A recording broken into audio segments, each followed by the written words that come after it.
क्यों करती हो? और पैसे तो मैं इसलिए गिनता रहता हूँ कि कहीं कम तो नहीं हो गए। हाँ, तुम बस इन पैसों को गिनते रहना और पैसे कमाने का ना सोचना। कहाँ से कमा लाऊं इतने पैसे? सारा दिन तो ढाबे पर मेहनत मजदूरी करता हूँ और शाम को मुझे तुम सुकून नहीं लेने देती। उस चिड़िया और तोते को देखा है, वो भी तो वही कारोबार कर रहे हैं, वही ढाबा, वही सामान, लेकिन उनकी इतनी कमाई कैसे हो जाती है? जाओ और जाकर उनसे कोई गुण सीख लो। मैं तो नहीं सीख रहा किसी से कोई गुण, इतना शौक है तो जाकर खुद सीख लो। अगले दिन गौरी कभी सुबह सुबह चिड़िया के ढाबे पर जाती है। आओ आओ गौरी बहन, आज आप यहाँ का रास्ता कैसे भूल गई? बड़ी चोंच वाले, ज्यादा बातें मत बना, मैं तो अपनी चिड़िया बहन से मिलने आई हूँ। चिड़िया बहन तो पीछे रसोई में बैठी हुई है, चल फिर हट, मुझे रसोई में जाने दे। गौरी कभी चिड़िया के पास जाती है। रानू चिड़िया एक बड़े से पतीले में बैठी हलवा बना रही थी। इतना सारा हलवा क्या आज ही पूरे महीने का खाना पका लोगी चिड़िया? गौरी बहन, ये तो आज शाम तक ही खत्म हो जाएगा। अच्छा, इतना सारा हलवा एक दिन में बिकता है तेरे ढाबे पर? चिड़िया, हमें भी कोई तरकीब बताओ, कोई गुण सिखाओ मुझे, जिससे हमारा ढाबा भी तुम्हारी तरह दिन रात चले और हमें बहुत से पैसे भी मिले। गौरी बहन, पैसे कमाने का कोई खास गुण नहीं होता, ये तो अपनी मेहनत है, जितनी मेहनत करोगे उतना फल पाओगे। बस बस रहने दे, तू कोई हमसे ज्यादा मेहनत नहीं करती, हमारा और तुम्हारे कारोबार में कोई फर्क नहीं है, तो तुम हमसे ज्यादा कमाई सिर्फ मेहनत के सर पर करती हो। वो राज बता जिससे तुझे इतनी कमाई हो जाती है। हाँ गौरी बहन, एक राज तो है, मेरी कमाई में से हर रोज मैं कुछ गरीब पक्षियों के लिए निकालती हूँ और जो खाना बच जाए वो भी हम गरीबों में बांट देते हैं। शायद यही वजह है कि ऊपर वाला हमें दुगना दे देता है। गौरी कवि को ये सब सुनकर चिड़िया की किसी बात पर विश्वास नहीं आता। वो दिल में चिड़िया को बुरा भला बोलकर वहाँ से चली जाती है। गौरी कवि एक पेड़ पर बैठी सोच रही थी। उस चिड़िया ने मुझे असल बात नहीं बताई, बल्कि उल्टा ये कहकर डाल दिया कि गरीबों को देने से उसे इतना माल मिल रहा है। भला ऐसे कैसे हो सकता है? लेकिन असल राज का पता तो मैं भी लगा कर रहूंगी। गौरी कवि हर रोज सुबह से शाम तक चिड़िया के ढाबे के करीब वाले पेड़ पर बैठी रहती और दूर से हर आने जाने वाले पक्षी को देखा करती थी। तोते भैया, मौसम बदल रहा है, मेरा ख्याल है अब हमें कुछ और पकवान भी शामिल कर लेने चाहिए। बहुत अच्छा ख्याल है रानू बहन, अगले कुछ दिनों में बारिशें शुरू होने वाली हैं, हमें इस मौसम के अनुसार ही अब से खाने बनाने चाहिए। हाँ, और बारिशों में कोई पक्षी हमारे ढाबे पर तो आएगा नहीं। मैं सोच रही थी हम एक पक्षी को नौकरी पर रख लें, जो घर घर जाकर पक्षियों को खाना डिलीवर किया करे। गौरी, पागलों वाली बातें मत करो, यहाँ अपना गुजारा हो नहीं रहा और मैं एक नया पक्षी नौकरी पर रख लूं? नहीं नहीं, मैं ऐसा हरगिज नहीं करूँगा। कालू जी, इसमें आपका ही फायदा है, घर घर खाना डिलीवर करके हमारी ही कमाई बढ़ेगी। हमारे ढाबे से कोई मुफ्त खाना खाने भी नहीं आता और तुम कह रही हो घर डिलीवर करने से पक्षी पैसे देंगे? और नहीं तो क्या, बस मुझे नहीं पता, आप एक पक्षी को नौकरी पर रख लें। देखो गौरी, मैंने आज तक तुम्हारी हर बात मानी है, लेकिन अब तुम फजूल की फरमाइश कर रही हो। यहाँ अपना खर्चा पूरा करना मुश्किल है और तुम मुलाजिम रखने को कह रही हो। मैं ऐसा हरगिज नहीं करूँगा। अगले दिन गौरी कवि फिर से चिड़िया और तोते के ढाबे के पास बैठी थी कि अचानक तेज बारिश होने लगती है। गौरी कवि अपना छाता लेकर पेड़ पर बैठ जाती है। बिहार से जाना डिलीवरी वाले भैया, बारिश तेज है और ये सारा सामान बिहार से डिलीवर करना। आप चिंता मत करो, आपको शिकायत का मौका नहीं मिलेगा। रानू चिड़िया का ढाबा अब बारिशों के सीजन में और ज्यादा चलने लगा था।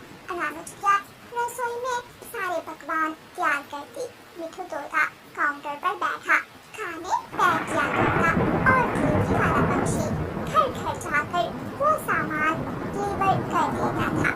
इस चिड़िया का कारोबार तो दिन ब दिन चमकता जा रहा है और मेरे हाथ अभी तक कोई सुराग नहीं लगा। गौरी कवि ऐसे खुद से बातें कर ही रही थी कि चिड़िया के ढाबे पर साधु बाबा आते हैं। रानू बेटी, काम कैसा जा रहा है? ऊपर वाले का लाख शुक्र है साधु बाबा जी, आपके बताए पेड़ से आम तोड़ने पर और फिर उनका अचार बनाकर बेचने पर मुझे ऊपर वाले ने इतना दे दिया जो मैंने कभी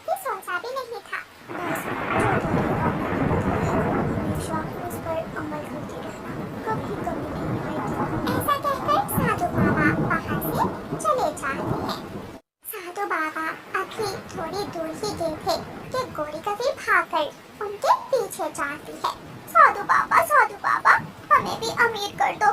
मेरे पति कालू जी का ऐसा ही ढाबा है, लेकिन हमारी जरा भी कमाई नहीं होती। हम पर भी कृपया कर दो ना, थोड़े जादू से कुछ हमें भी दे दो ना।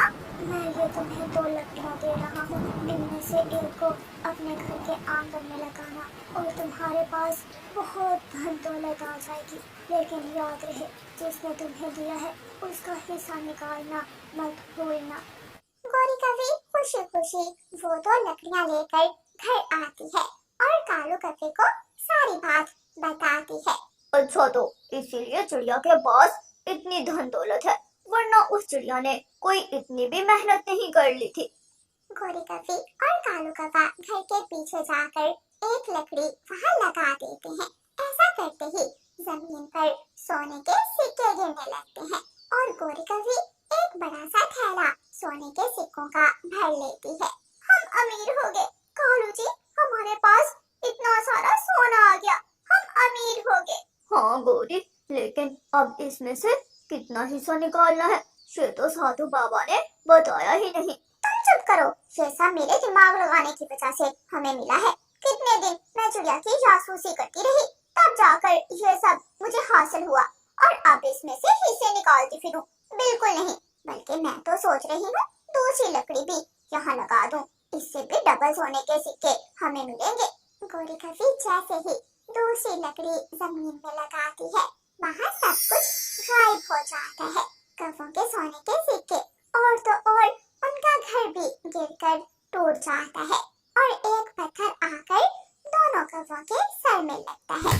कौवे जोर जोर से चिल्लाते हैं। गोरी, मेरा सर तो फट गया, तुम्हारे लालच ने हमारा सब कुछ बर्बाद कर दिया। ऐसे कौवों को उनके लालच की सजा मिल जाती है। प्यारे दोस्तों, इस कहानी को लाइक, अपने दोस्तों के साथ शेयर और चैनल को सब्सक्राइब करना बिल्कुल मत भूलना। आपका धन्यवाद। रानू चिड़िया की ऐसी कहानियाँ सुनने के लिए YouTube सर्च बार में रानू चिड़िया की कहानी लिखें या फिर ये बटन दबाकर बोल कर कहें रानू चिड़िया की कहानी। गुड़िया और कुकू की मम्मा जंगल में लकड़ियाँ लेने गई हुई थी। गुड़िया अपने भाई कुकू से कहती है, कुकू भाई, मेरा तो आज गाजर का हलवा खाने को दिल कर रहा है। गुड़िया, क्यों ना हम सब मिलकर गाजर का हलवा बनाएं। हम जोकू, कीकी और छोटे मिठू को भी साथ मिला लेते हैं, बहुत मजा आएगा। मैं अभी जोकू और कीकी को बुला कर लाऊं और आप छोटे मिठू को बुला लाओ, हम सब नदी पर इकट्ठे होंगे। कुकू और गुड़िया अपने घर से निकलते हैं। गुड़िया जोकू के पास जाती है। जोकू भाई, मेरे साथ चलो, हमें नदी पर जाना है। लेकिन मुझे बताओ तो वहाँ जाकर करना क्या है? ये तो मैं नदी पर जाकर ही बताऊंगी। जोकू गुड़िया के साथ चलता है। रास्ते में गुड़िया कीकी को भी साथ ले लेती है और वो सब नदी पर पहुँच जाते हैं। कुकू भी छोटे मिठू को लेकर पहुँच गया था। मैंने आप सबको इसलिए इकट्ठे किया है कि हम सब मिलकर आज गाजर का हलवा बनाएंगे। गाजर के हलवे का सुनकर तो सब खुश हो जाते हैं। मुझे गाजर का हलवा बहुत पसंद है। मुझे भी, मेरा भी फेवरेट है। मैं जानती हूँ कि गाजर का हलवा कैसे बनाते हैं, इसलिए हमें जरूरत होगी ताजा गाजरों की, शक्कर की, घी और कुछ फलों की। अब गाजरें कौन लाएगा? मैं और छोटा मिठू गाजरें लेकर आते हैं। मुझे पता है गाजरें कहाँ से मिलती हैं और मैं शक्कर लाऊंगा मेरी दादी के घर से। घी, आग, हंडिया और बाकी चीजें हमारे घर में है। तो फिर काम शुरू करें। सब अपनी अपनी चीजें लेकर मेरे घर आ जाएं।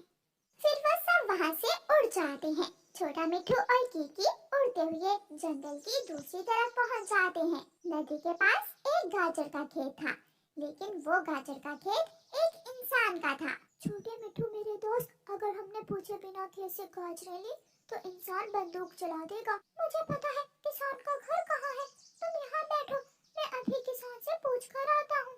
छोटा मिठू उड़ता है और किसान के घर जाता है। किसान तो घर में नहीं था, लेकिन किसान की पत्नी बैठी गाजरें साफ कर रही थी। छोटा मिठू किसान की पत्नी से कहता है, माँ जी, हम सब छोटे पक्षी मिलकर गाजर का हलवा बनाना चाहते हैं। अच्छा, तो मैं क्या मदद कर सकती हूँ आपकी? लेकिन हमारे पास गाजरें ही नहीं है।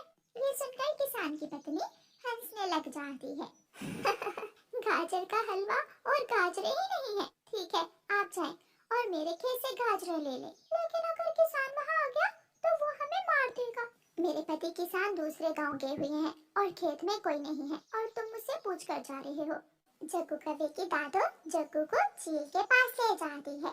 चील बहन, मेरा पोता है, ये शक्कर लेने आया था मेरे पास, लेकिन मेरे घर में तो शक्कर नहीं थी, इसलिए मैं आपके पास शक्कर लेने आई हूँ। शक्कर तो मेरे पास है, लेकिन मेरा भी गाजर का हलवा खाने को दिल कर रहा है। चील माँ जी, आप चिंता न करें, मैं आपको भी गाजर का हलवा दे जाऊंगा। फिर चील जग्गू को शक्कर दे देती है और जग्गू शक्कर लेकर वापस होता है। जब जग्गू गुड़िया के घर पहुंचता है तो कीकी और छोटा मिठू भी गाजरें लेकर आ गए थे। मैं गाजरें साफ करती हूँ, मैं और जग्गू जाकर सूखी लकड़ियाँ भी ले आते हैं। गुड़िया बहन, रसोई में एक लकड़ी है, तब तक आप आग जलाकर रखें।